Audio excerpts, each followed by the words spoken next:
My great uncle started this business in 1958. I was pushed into working here at the shop as a kid just because that's, you had to make money, and so the shop was here, so we did maintenance stuff around the property, and then ended up starting to help with customers, and then once graduated from high school started learning how to work on clocks, and then the need came for somebody to take on more of the watch work, so I actually went to a 2-year school and then learned luxury watches, antique watches, learned how to restore all of them. It was just kind of like, oh, that's just what my family does, that's what we're supposed to do, so that's what I'm going to do. But in the micromechanics portion of school, probably about 3 or 4 months in, where it really started to catch, and it's something that I became extremely passionate about at that point. These watches have little heartbeats in them, so you're almost reviving this, this dead heartbeat.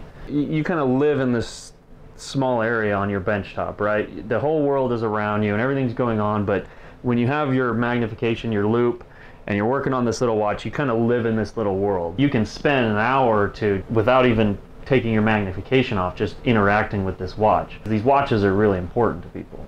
Some of them are heirlooms, or it's the most expensive purchase they've made outside of a house or a car. If it's a 100-year-old watch and it was their grandfathers or their great-grandfathers, and ever since they've owned it, it hasn't worked, it's just sat in a drawer, taking something like that and actually making it run as good or better than it did when it was originally used, those are the most rewarding parts of the job. Working on something that was conceived and designed and manufactured before I was even born or my parents were even born, it's pretty amazing. The fact that these things were built to withstand the passage of time, but then still be precise instruments is amazing, and that's part of what keeps me interested in it.